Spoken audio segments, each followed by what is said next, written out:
Estamos. Buenísimo, Y acá. buenísimo.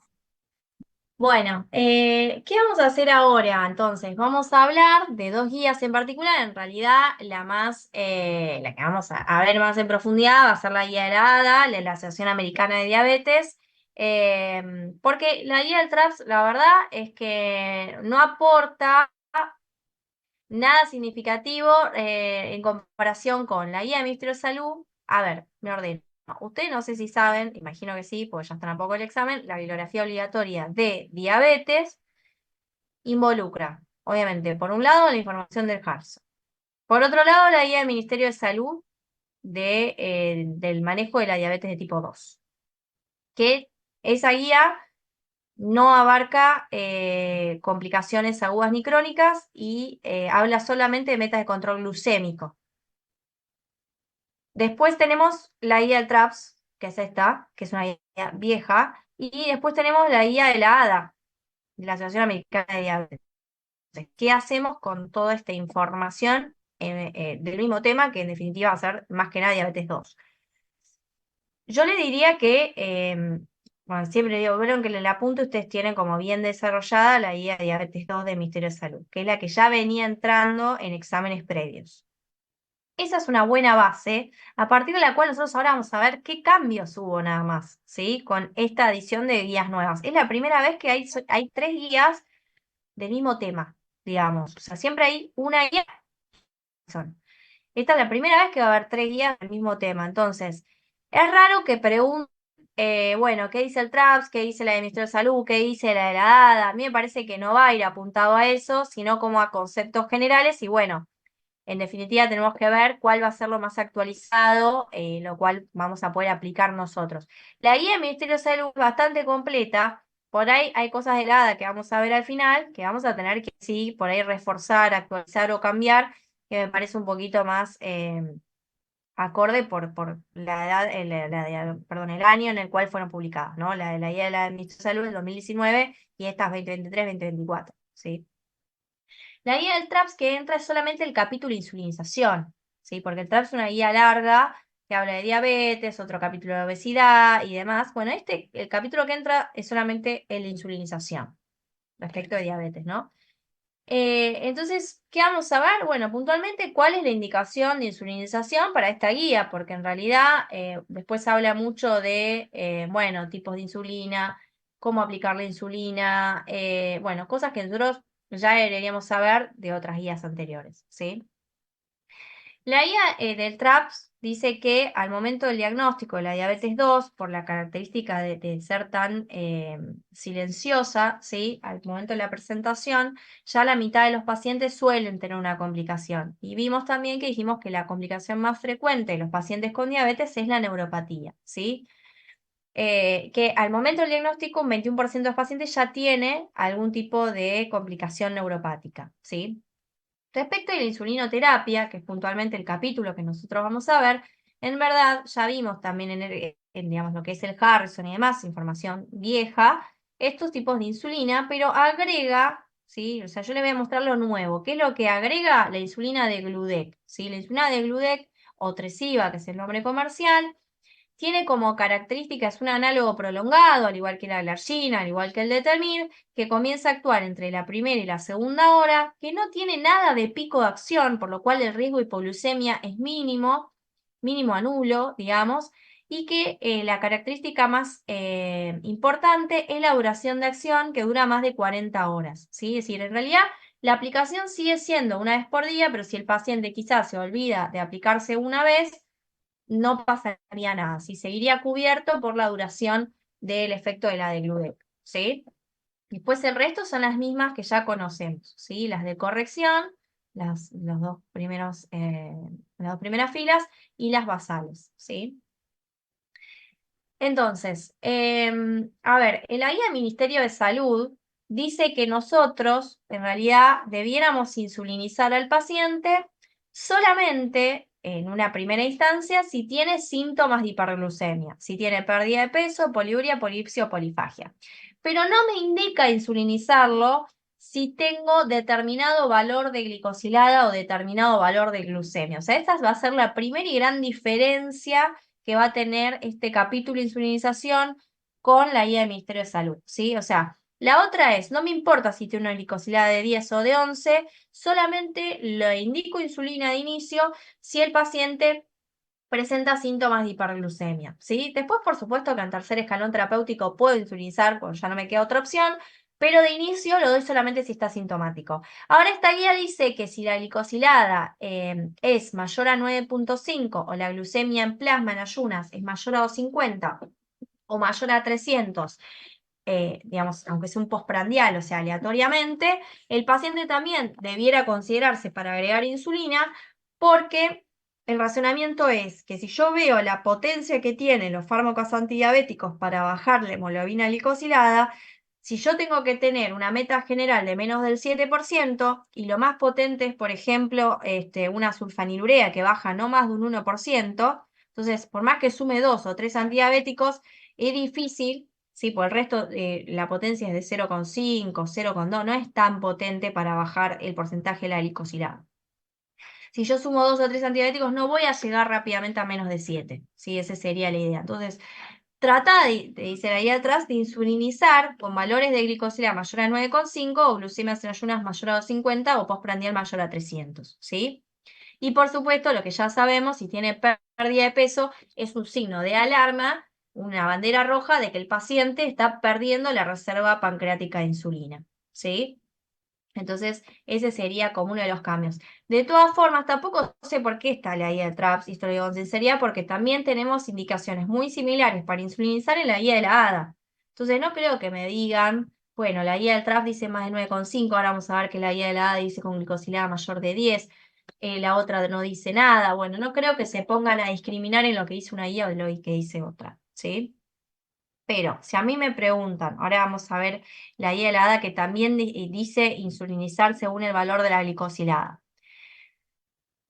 Si a mí me presentan esto es una apreciación mía, es lo que yo haría, pero no sé, digamos, qué es lo que ellos le van a dar, obviamente, como respuesta, pues ya les digo, la primera vez que hay 3 guías diferentes para un mismo tema que es diabetes 2. Si a mí me presentan un caso clínico de un paciente que tiene diabetes 2 y, por ejemplo, tiene una glicosilada de 10, 11% y una de las opciones es agregar insulina, yo le voy a agregar la insulina o yo lo haría. ¿Por qué? Porque me es más fácil justificar en una apelación, tal guía dice que sí, lo debo hacer, que es parte de la bibliografía oficial, a tratar de justificarlo diciendo que en la guía del Ministerio de Salud en ningún lado dice que lo tengo que insulinizar. O sea, la guía del Ministerio de Salud no dice que no hay que agregar insulina por determinado glicosilada, simplemente no lo menciona. Entonces es difícil poner, léete toda la guía y fíjate que nunca lo menciona, mira, en tal página, en tal lugar, en tal guía que vos me pusiste como bibliografía, dice que sí. ¿Sí? O sea, de todos los conceptos más importantes del Ministerio de Salud yo los tomaría, pero el único que quizás desestimaría y sí le haría más caso a la guía de la a la guía del TRAPS tiene que ver con el valor de glicosilado de glucemia en ayunas para indicar la insulinización, ¿sí? Pero me parece, y ya le digo, como un razonamiento mío, no porque sea así como ellos lo van a determinar, sino porque me parece que es mucho más fácil de apelar, ¿sí? De que lo tomen como correcta esa apelación, desde el punto de vista de esto, ¿no? De la simplicidad de decir, bueno, en tal página de tal guía dice que sí, ¿sí? Bueno.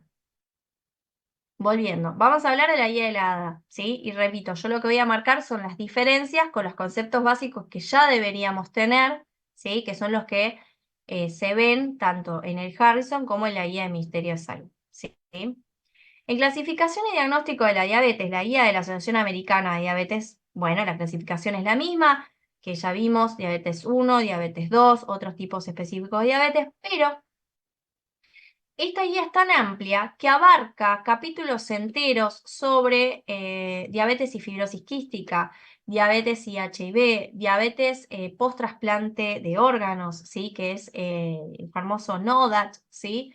Es decir, todas esas cosas no las vamos, ustedes lo tienen en el apunte, hay cosas que son muy específicas, pero que son muy finas y que a veces ni el especialista tiene tan claro. O sea, que no me parece, más allá de que lo tengan en el apunte, que tengan que profundizarlo tanto. Sí lo voy a remarcar ahora, que son los temas, sobre todo en cuanto al tratamiento en sí, que sí vamos a profundizar, pero más que nada diabetes de tipo 2. Y pongo lo de la clasificación porque una de las cosas que agrega la guía de diabetes de tipo, de la ADA, perdón, respecto, diferente de la guía del Ministerio de Salud, es la estadificación de la diabetes de tipo 1. ¿Sí? ¿Por qué me agrega la estadificación de la diabetes de tipo 1? Porque la guía de la ADA aprueba o menciona, mejor dicho, la aprobación de un fármaco recientemente aprobado por la FDA que se da para los pacientes que están en estadio 2 de la diabetes 1, ¿sí? Es decir, la diabetes tipo 1 tenemos el nivel 1, que es el paciente simplemente que tiene anticuerpos positivos, pero que tiene glucemias normales y está presintomático. El estadio 2 es el paciente que además de tener la autoinmunidad positiva ya tiene disglucemia, aunque está asintomático todavía. Y la etapa 3 es el paciente que tiene la autoinmunidad, la hiperglucemia con la diabetes manifiesta y en la última etapa ya empieza el paciente que tiene diabetes, pero que empieza a desaparecer el anticuerpo por la destrucción del islote pancreático. ¿Sí?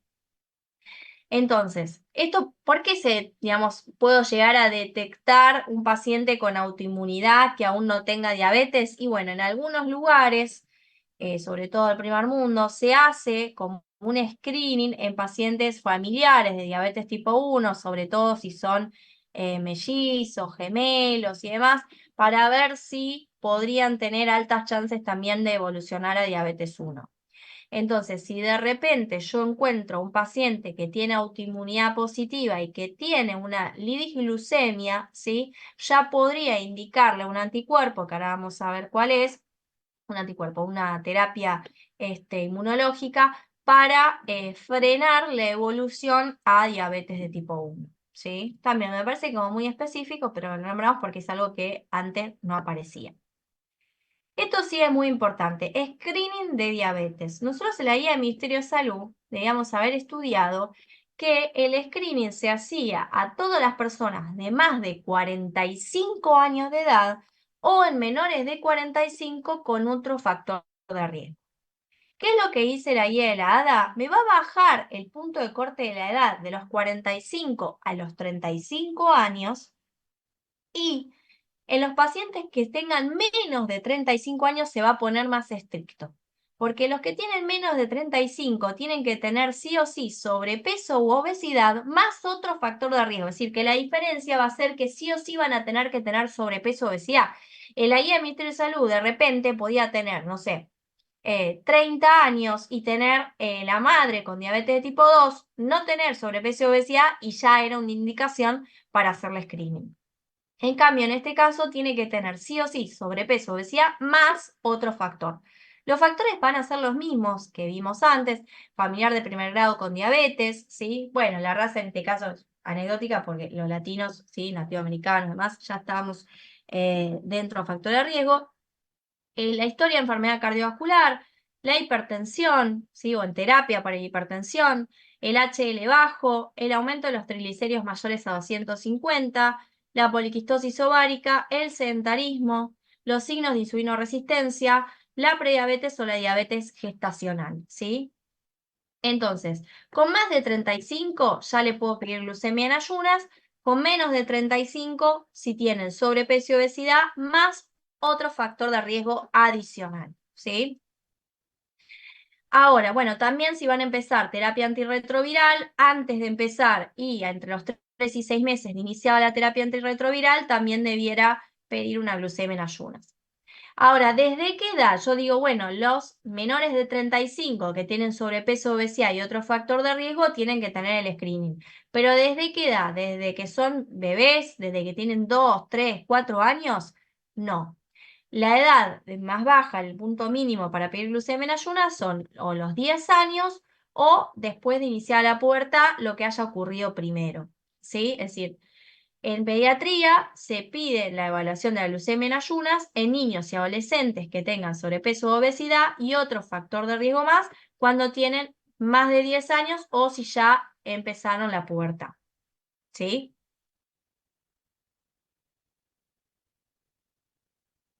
¿Qué pasa con la prediabetes? ¿Sí? La prediabetes simplifica un poco el criterio diagnóstico de glucemia alterada en ayunas, porque el Ministerio de Salud decía que era a partir de, o sea, entre 110 y 125, o a partir de 100 si tenía un factor de riesgo. Bueno, la guía helada dice que a partir de 100 es todo glucemia alterada en ayunas. Entre 100 y 125 es glucemia alterada en ayunas, tenga o no tenga factor de riesgo, ¿sí?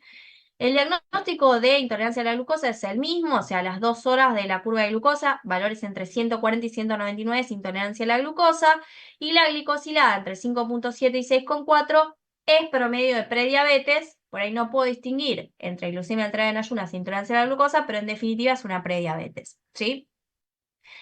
¿Qué decía la guía del Ministerio de Salud con respecto de la conducta terapéutica? O sea, el paciente le tenía que dar solo dieta y actividad física o le tenía que agregar también metformina, ¿sí? Bueno, decía que primero era dieta y actividad física a todo el mundo, y si después de 3 a 6 meses de implementar los cambios no lograba mejorar las glucemias, le ponía metformina, ¿sí? Salvo que de entrada el paciente me dijera que no podía adoptar los cambios porque, bueno, no puede hacer actividad física, porque no puede cambiar su alimentación, bueno, ahí también le puedo poner metformina de entrada, y que los que iban a tener mayor respuesta eran los pacientes menores de 60 años y con un índice de masa corporal mayor a 35. ¿Qué dice la guía de la ADA? Más o menos lo mismo. Dice que debo considerar el tratamiento con metformina en pacientes especialmente entre los 25 y los 59 años, o sea, menor de 60, con índice de masa mayor o igual a 35, pero me agrega también que los que tienen glucemias mayores a 110, si bien me toma glucemia en ayunas a partir de 100, me dice que ya a partir de 110 tendría como más indicación de metformina, lo mismo la glicosilada mayor de 6 también, y si tuvo diabetes mellitus gestacional previa también, o sea, mayor indicación de metformina porque estas son mujeres que tienen una marcada insulinoresistencia, ¿sí? Ya sabemos que el uso prolongado de metformina puede generar déficit de vitamina B12, pero lo que por ahí no se conoce tanto, pero sí está publicado hace muchos años, es que las estatinas pueden producir progresión a desarrollar diabetes de tipo 2, ¿sí? O sea, en realidad sabemos que los pacientes tanto con prediabetes como con diabetes 2 deben tener tratamientos con estatinas, ¿sí? Por el alto riesgo cardiovascular que tienen.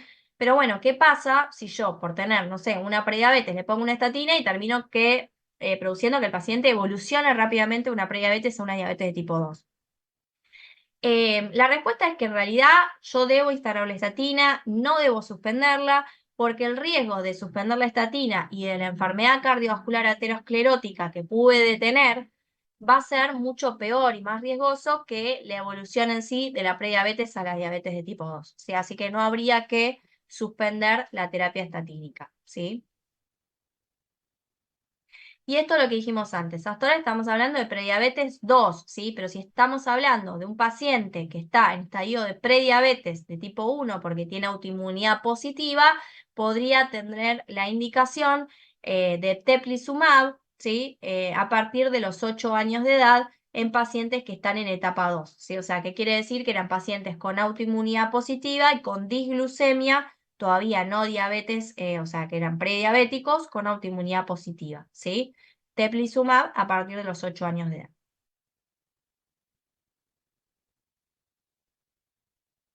Bueno, la evaluación médica integral es desde el momento del diagnóstico, en diabetes 2, desde el momento del diagnóstico y al año, toda la evaluación de las complicaciones crónicas del paciente, ¿sí? Es decir, todo lo que es estudio complementario, estudio con unidades micro y macrovasculares, van a ser al momento del diagnóstico y al año. Y en el medio, cada 3 meses, lo voy a citar para un control glucémico con la glicosilada, lo voy a medir, lo voy a pesar, le voy a tomar la tensión arterial y voy a ver si tiene algún tipo de hipoglucemias por la medicación. La guía de la AMI habla del concepto, digamos, de la vacunación y demás, pero lo puse simplemente para decirles que no lo miren. ¿Por qué? Porque acá hay vacunas que no tenemos disponible en nuestro país, como la PCV20, la PCV15, y me parece que está bastante completo y acorde a la disponibilidad del país, la guía del Ministerio de Salud que habla de la vacuna del neumococo con la Prevenar 13 y la Prevenar 23. O sea, la guía de la ADA, esta vacunación yo la pasaría por alto.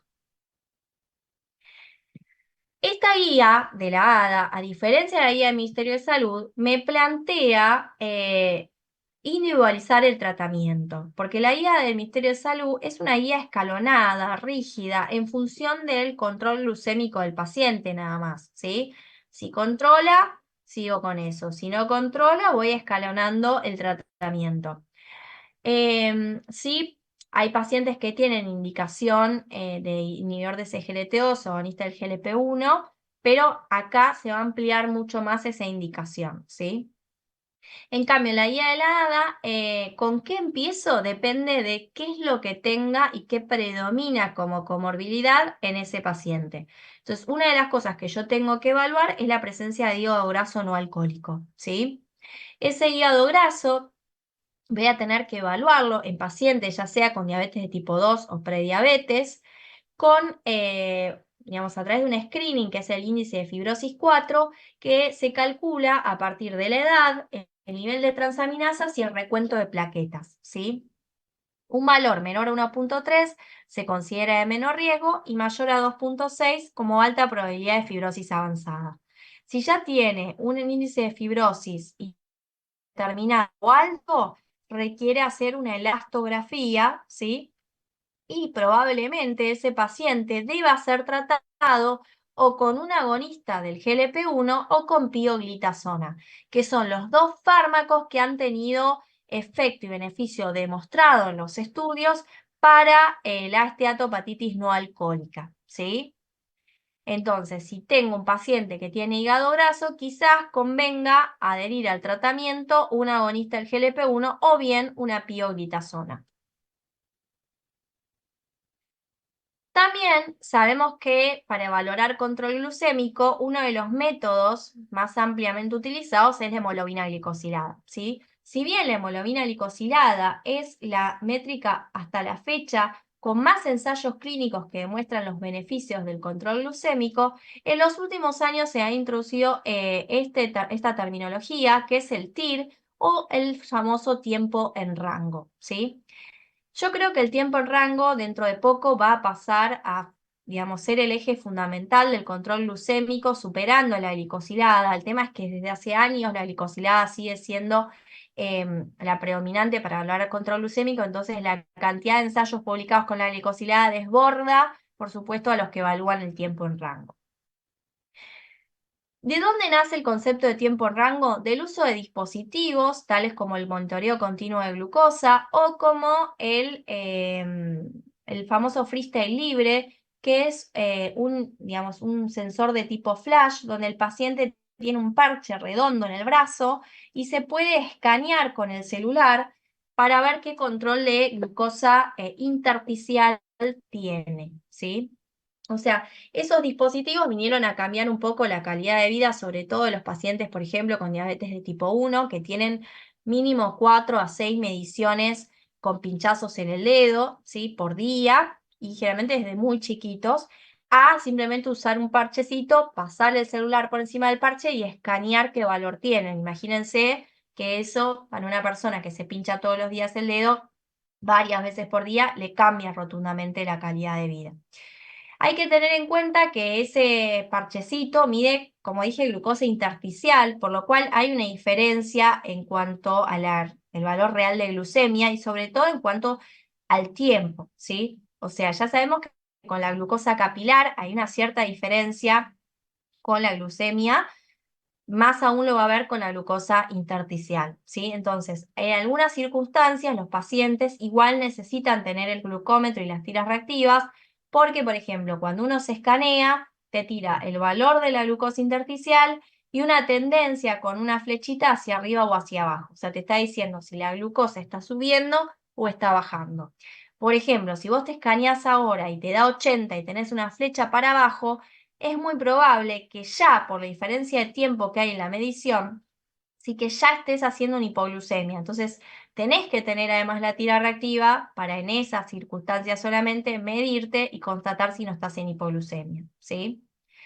Entonces, ¿qué es lo que me aporta estos dispositivos? ¿Sí? Voy a poder ver gráficos, pues esto se conecta a una aplicación.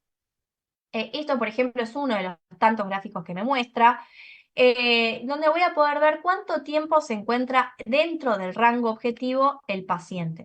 ¿Sí? Ese rango objetivo se presetea entre 70 y 180, ¿sí? Porque abarca también los controles postprandiales. Entonces, la idea es que un paciente, para que tenga un equivalente, una glicosilada de 7%, tenga un tiempo en rango mayor al 70%. Y que al mismo tiempo las hipoglucemias, es decir, los tiempos en rango por debajo de 70 sean menores al 4% y las glucemias menores a 54 sean menores al 1%. ¿Sí?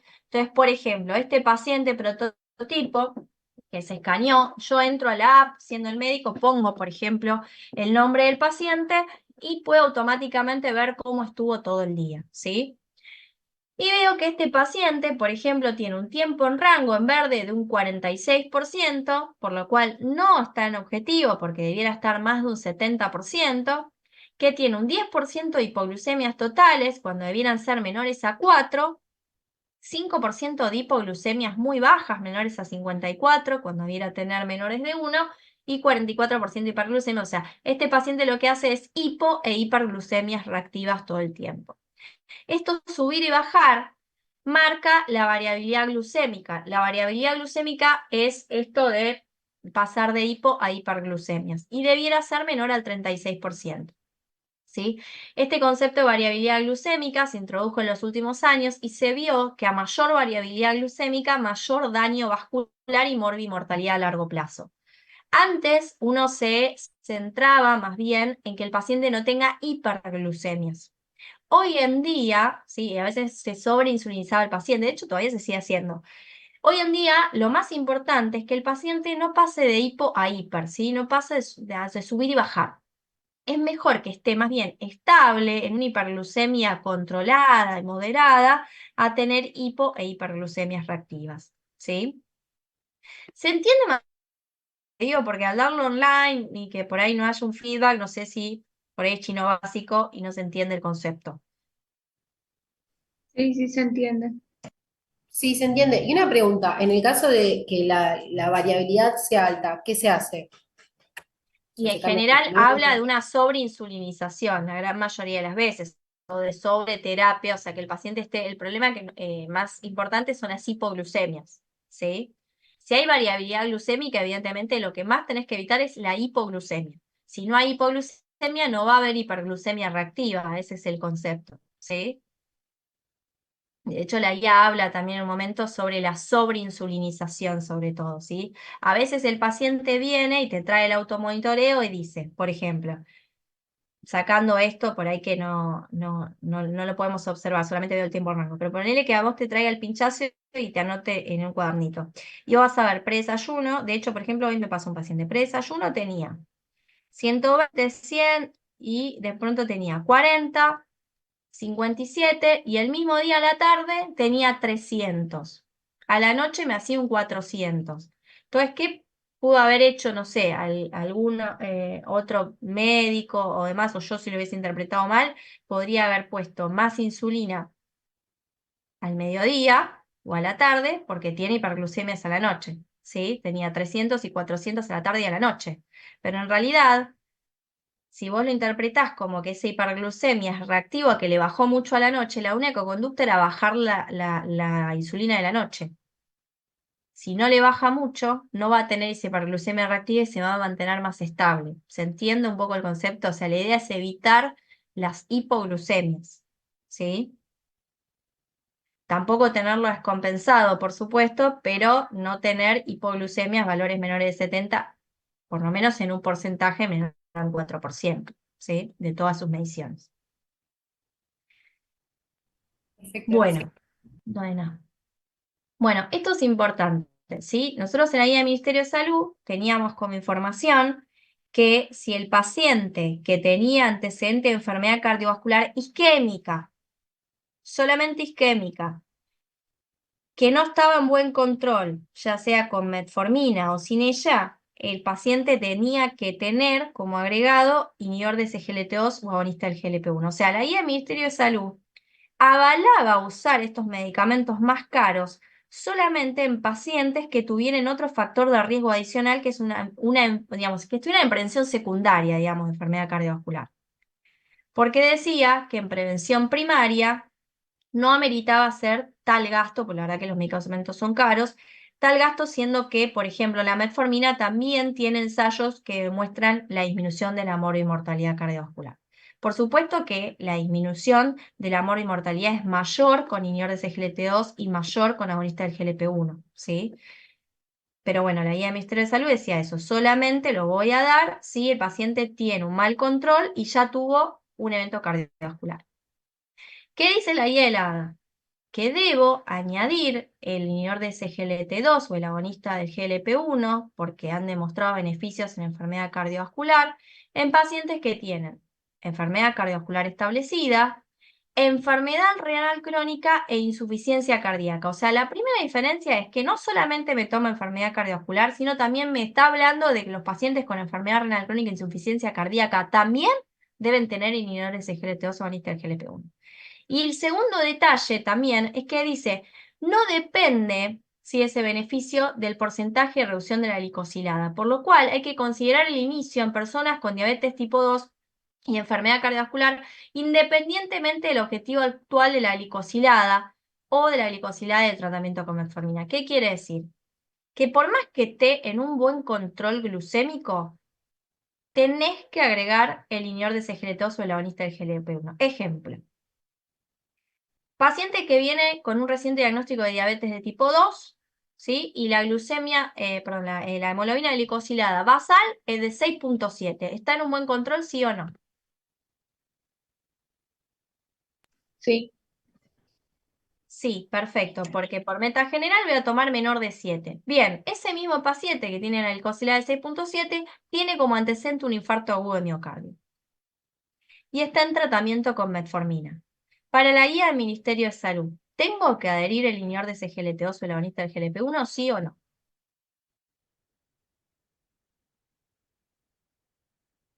La guía del Ministerio de Salud, no la criterio de la... no, para la sí. Bien, para el Ministerio no, porque le decía si estaba en mal control. O sea, la guía del Ministerio me lo tomaba como, bueno, para mejorar la glucemia y además como beneficio secundario la reducción de la mortalidad. Acá no importa si está en objetivo o no está en objetivo, vos le vas a agregar igual la medicación, porque no me está importando solamente que me baje la glucemia, sino que independientemente de la glucemia, yo ya sé que por otros mecanismos me va a reducir la mortalidad del paciente, que en definitiva la enfermedad cardiovascular es la primera causa de muerte de los pacientes con diabetes de tipo 2, ¿sí? Esa es la primera diferencia. La guía helada me dice, no me importa si está o no en objetivo, yo lo voy a agregar igual, por su antecedente y nada más, ¿sí? Y también esto de la enfermedad renal y la insuficiencia cardíaca. Ahora vamos a profundizar en eso igual. Esto porque vamos a siguiendo un poco el orden de la guía, porque medio que va mechando cosas. Hipoglucemia, la diferencia es que nosotros dijimos en la guía del Ministerio de Salud, simplemente dice hipoglucemia menor de 70, eso no cambia. Y la guía del Ministerio de Salud decía, bueno, hipoglucemia severa si pierde el conocimiento o si requiere asistencia de terceros, ¿sí? Acá me da 3 niveles. Nivel 1, entre 70 y 54. Nivel 2, menor a 54. Y nivel 3 sería la equivalente a la hipoglucemia severa, que es aquella que requiere asistencia de terceros. Bueno, volviendo un poco a las recomendaciones. Dicen, adultos con diabetes de tipo 2. Y esto también, a ver quién encuentra la diferencia con lo que dije recién. En adultos con diabetes de tipo 2 y riesgo establecido alto de enfermedad cardiovascular aterosclerótica, insuficiencia cardíaca y o enfermedad renal crónica, el régimen de tratamiento debe incluir agentes que reduzcan el riesgo cardiorrenal. ¿Cuál es la diferencia con lo que dije antes? A ver si alguien está atento. Que antes no le importaba el riesgo de enfermedad cardiovascular establecida, sino que solo importaba el valor de la glucemia. O sea, y acá toman en cuenta las dos. Mirá, acá dijimos, yo estoy siempre hablando de la guía helada, ¿no? Acá dijimos que si el paciente tenía enfermedad cardiovascular establecida, enfermedad renal crónica, insuficiencia cardíaca, no importaba la glicosilada, agrego la medicación. Acá, ¿qué dice diferente con eso? Más allá de la glicosilada, eso es lo mismo.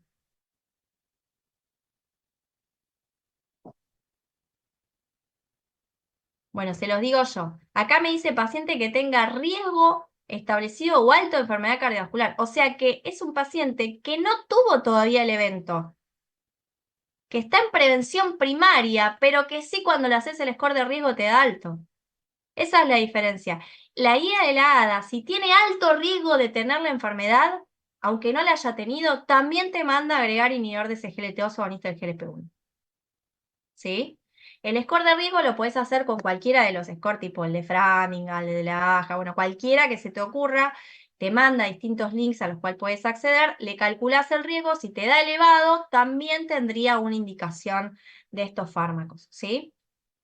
Y después, en cuanto a la terapia con insulina, ahí sí, también de nuevo, al igual que la guía del TRAPS, me manda a insulinizar o a por lo menos considerar agregar insulina en función de los niveles de hemoglobina glicosilada o glucemia, ¿sí? Te dice, bueno, considerar introducción temprana de insulina si hay evidencia de catabolismo continuo, pérdida de peso. Esto es lo mismo en las 3 guías. Ya sabemos que pérdida de peso significa que el paciente no tiene reserva de insulina pancreática, así que se insuliniza. Eso es indiscutible. Si hay cualquier otro síntoma de hiperglucemia, también es indiscutible, ¿sí? Las 3P, además de pérdida de peso, polipsia, polifagia, poliuria. O cuando los niveles de glucosilada son mayores al 10% o los niveles de glucosa en sangre mayores a 300. La del TRAPS decía 9,5 y glucemia en ayunas mayor a 50. Quédense con una sola, de hecho si quieren estudien solamente la de la ADA, en definitiva, y con esa van y en tal caso apelarán si dan como correcta no insulinizar solo por el valor de la glicosilada, como les había dicho antes que por el Ministerio de Salud no decía nada de esto, ¿sí? Pero bueno, recuerden que la ADA sí manda a insulinizar según los niveles de glicosilada o de glucemia. Bueno. Vamos acá. ¿Cuál es el algoritmo? Fíjense que este algoritmo es como horizontal. El algoritmo del Ministerio de Salud es vertical, porque yo arranco con metformina en todo el mundo, en todos los pacientes en el Ministerio de Salud, y voy escalonando con otros fármacos si no controla. Acá va a depender de cuál es el factor de riesgo del paciente para ver qué fármaco lo tengo que iniciar. Entonces, si el paciente tiene enfermedad cardiovascular o indicadores de alto riesgo de tenerla, y empiezo o con agonista del GLP-1 o con inhibidores de SGLT2. ¿Sí? Si está fuera de objetivo, voy a poder poner el que no puse antes. Si empecé con inhibidores de SGLT2, le agrego el agonista del GLP-1 y al revés. O otra opción, las TZD, ¿sí? Pero más que nada, la TZD, la pioglitazona, es para riesgo de ACV, no para infarto, ¿sí? Esto es importante, ¿sí? En insuficiencia cardíaca, ya sea sistólica o diastólica, es solamente inhibidor de SGLT2. Repito, estamos hablando, una cosa es enfermedad cardiovascular, que esto hace referencia a enfermedad cardiovascular isquémica, y otra cosa es insuficiencia cardíaca. Si bien en líneas generales me dice que los pacientes con enfermedad cardiovascular pueden usar cualquiera de los dos, cuando me habla específicamente de insuficiencia cardíaca, me dice solamente inhibidor de SGLT2. Los agonistas del GLP-1 no han demostrado en ningún ensayo reducir el número de hospitalizaciones por insuficiencia cardíaca o la morbilidad por insuficiencia cardíaca. Si de hecho se usa la DAPA o la empaglifosina para insuficiencia cardíaca. ¿Sí? Y van a ver los que hacen cardio que tanto la DAPA como la EMPA está ya avalado para pacientes con insuficiencia cardíaca sin diabetes, ¿sí? Pero no los agonistas del GLP-1. En enfermedad renal crónica, con dosis máxima tolerada de 10 kWh, también voy a iniciar o con inhibidor de SGLT2 o como alternativa con agonista del GLP-1, ¿sí? Lo mismo que con enfermedad cardiovascular isquémica. Ahora bien, si el paciente no tiene enfermedad cardiovascular, no tiene indicador de alto riesgo de enfermedad cardiovascular, no tiene insuficiencia cardíaca, no tiene enfermedad renal crónica, puedo arrancar con metformina. Si mi objetivo principal es el peso corporal, porque por ejemplo el paciente tiene diabetes porque tiene una obesidad mórbida y tiene un índice de masa corporal mayor de 40, y yo sé que si el paciente baja rotundamente de peso puede incluso revertir el estado de diabetes que tiene, bueno, voy a arrancar con los fármacos que tienen más potencia en la reducción del peso, que son los agonistas del GLP-1. ¿Cuál puede ser? ¿Cuál tiene potencia muy alta? Semaglutide, que es el famoso Ozempic. Tirzepatide, ¿sí? Que es una terapia dual, ¿sí? Entre el agonista del GLP-1 y del glucagón. Dulaglutide o liraglutide, tanto sema, tirse y dulaglutide son de inyección semanal. Liraglutide, que es famosa Victoza, que es la primera que se aprobó, es de inyección diaria. ¿Sí? Entonces, fíjense, y acá podríamos agregar, si quieren, también la esteatosis hepática. La esteatosis hepática era indicación de agonista del GLP-1 o de pioglitazona. Entonces, dependiendo de la comorbilidad predominante del paciente, ¿cuál sería el fármaco con el cual voy a arrancar? Esto, bajado a la realidad de nuestro país, es prácticamente inaplicable. ¿Por qué les digo? Nosotros, bueno, por lo menos yo trabajo en un hospital público del gobierno de la Ciudad de Buenos Aires. Dificilísimo indicar un inhibidor de SGLT2 o una agonista del GLP-1. Dificilísimo. Si tiene alguna obra social y prepaga, va, sí, lo aceptan bastante bien. Si tiene PAMI también, pero la verdad que si el paciente no tiene obra social, es dificilísimo. Entonces, en general se hace el tratamiento más bien escalonado de la guía del Ministerio de Salud, metformina, que también sabemos que reduce la mortalidad cardiovascular y es una droga barata. Y bueno, si tiene alguna posibilidad económica más, le agregaré esto, ¿sí? Es decir, nos guiamos más por el Ministerio de Salud que por esto, ¿sí? Ahora, lo único que por ahí tomaría así como diferente es el criterio de insulinización, pero por una cuestión práctica a la hora de poder justificar mi respuesta en el examen, ¿sí? ¿Hay alguna pregunta de esto? No, no. Lo de la guía que decía en un principio, si no lo de del ministerio, si el paciente venía como, con una hemoglobina muy fuera de rango, que iniciadas directamente con 2 tratamientos combinados, Sí. eso queda igual. Acá no especifica eso en la ADA. No te dice, o sea, simplemente dice con más de 10 iniciar insulina. De lo de doble terapia, eso no dice nada. Sí lo dice el Ministerio de Salud, que de arranque, si vos tenías más de un 2% la glicosilada fuera del objetivo, ejemplo, más de 9, ¿me seguís? Si el 7 es el objetivo, más de 9, tenías que arrancar con 2 antidiabéticos, ¿eso me decís? Claro, es. Sí, esta guía de eso no dice nada. De todas formas, en la otra sigue siendo escalonado, porque de esos 2 que vos tenés, uno tiene que ser sí o sí metformina, salvo que esté contraindicada o no la tolere. ¿Sí? Y de ahí vas escalonando hasta el tercer escalón, que vos tenías o 3 antidiabéticos no insulínicos o 2 más insulina. ¿Sí? Sí, sí, eso sí. Bueno, esta guía sí me habla de, además del objetivo glucémico, de objetivo de TA y objetivo de LDL. La guía del Ministerio de Salud no habla nada de eso. El objetivo de TA tiene que ser que el paciente básicamente no esté hipertenso. ¿Pero qué define como hipertensión? Valores mayores a 130-80. O sea, si estamos acostumbrados a 140-90, calculo igual que creo que en la guía de cardio debe decir algo similar, que consideran un paciente hipertenso con más de 130-80. Medidos en 2 mediciones separadas o con una sola si tiene más de 180-110 y enfermedad cardiovascular. Siempre la primera línea va a ser o los inhibidores de la ECA o los ARA2, ¿sí? Eso siempre para cualquier guía es igual. Y también agregar los inhibidores de la ECA o la ARA2 si el paciente tiene nefropatía diabética con micro o macroalbuminuria, ¿sí? La evaluación de la micro o macroalbuminuria se va a hacer con el índice de albúmina creatinina en orina matinal, ¿sí? O sea, la primera muestra de orina de la mañana se hace esta relación albúmina-creatinina. Si tiene valores mayores a 300 será macroalbuminuria y si tiene entre 30 y 300, microalbuminuria. Respecto de los lípidos, o sea, lo único que me hablaba de recomendación lipídica era el Harrison, ¿sí? Pero bueno, esto sí o sí nos vamos a quedar con lo que dice la ADA. Si es prevención primaria, si el paciente todavía no tuvo un evento, bueno, si tiene entre 40 y 75 años, estatina de intensidad moderada. Si es más joven, entre 20 y 39, también podría ser razonable iniciar el tratamiento. Es decir, en general, en diabetes tipo 2, todos los pacientes con diabetes debieran tener estatinas.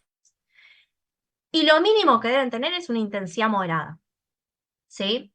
Entre 40 a 75 años y le haces el score de riesgo, ¿sí? Y ese score le da riesgo alto, bueno, ahí ya tenés que clavarle una estatina de alta intensidad y fíjate, uy, perdón, que el objetivo del LDL tiene que ser menor de 70, o sea, prevención primaria entre 40 a 75 años con un score de riesgo cardiovascular elevado, el LDL tiene que ser menor de 70.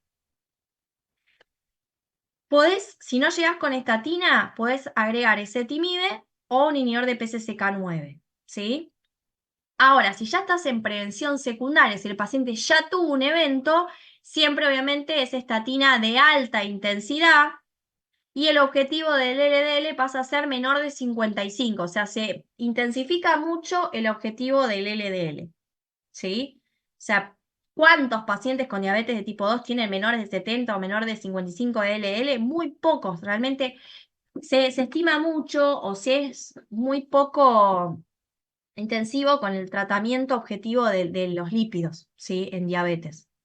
Es más, muchas veces tienen valores menores de 130, menores de 100, y dice, bueno, suspendé la estatina o tomá día por medio, y las guías dicen todo lo contrario.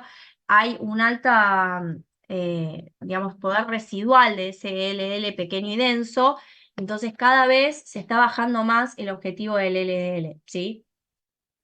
Y a veces es muy difícil, el paciente no lo tolera. Generalmente hay un amplio rechazo a la estatina por parte del paciente, que apenas le duele un poco el músculo, te dice no lo aguanto, no lo tolero, o le cae mal al estómago. Pero bueno, las guías son muy pro estatinas, ¿sí?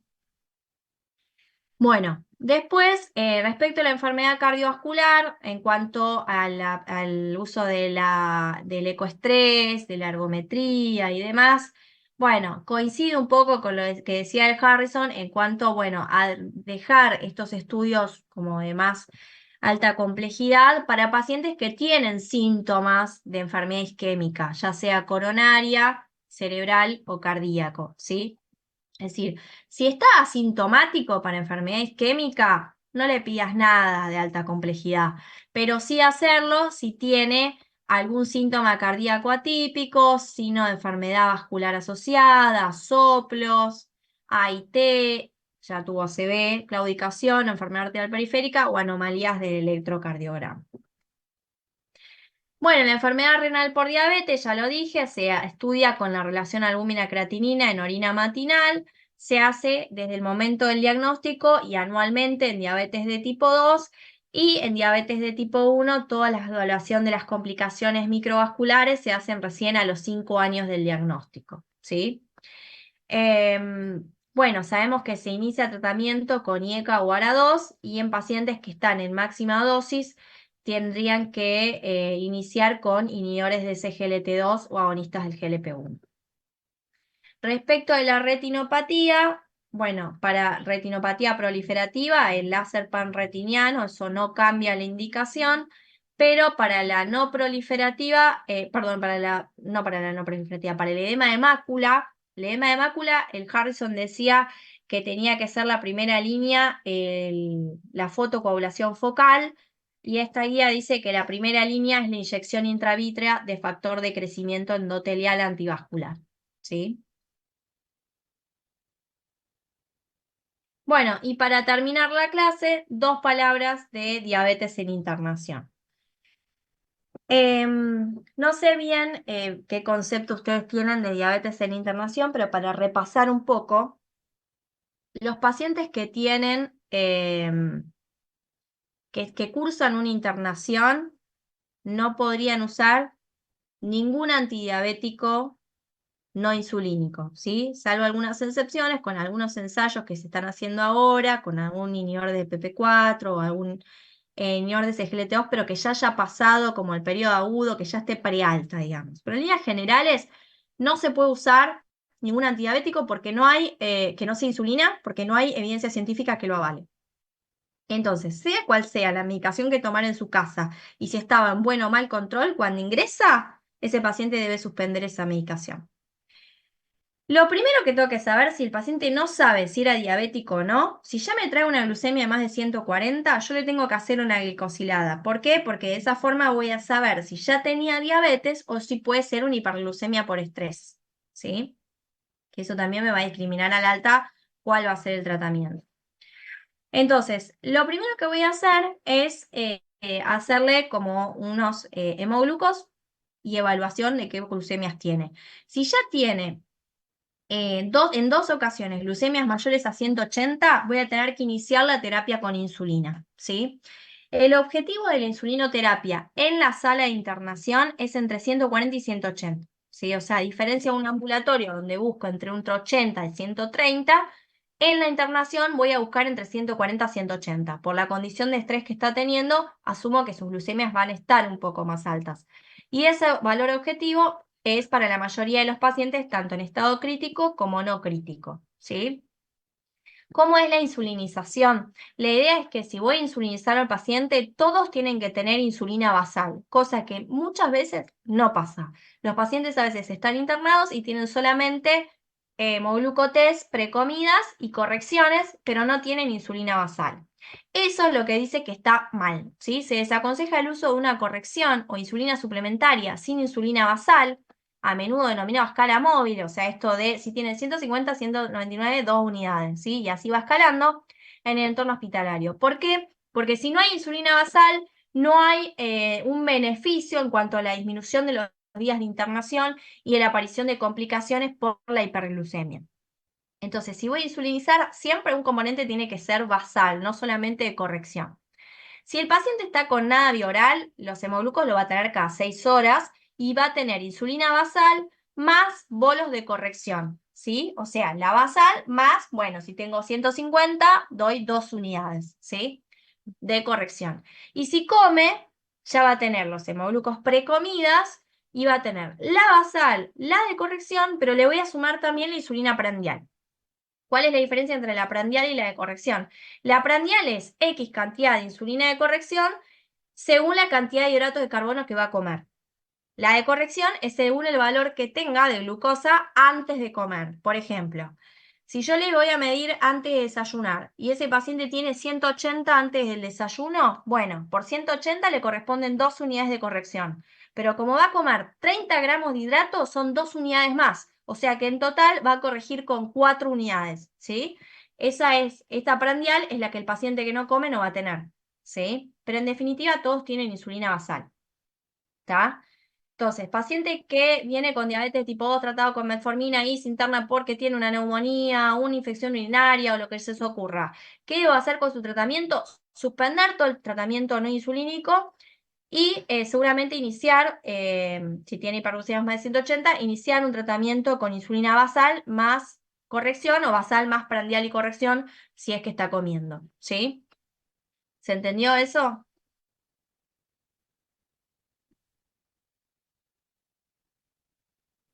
Sí, sí. Bueno, terminamos. Terminamos. No sé si tienen hacer alguna pregunta, algo puntual que hayamos hablado.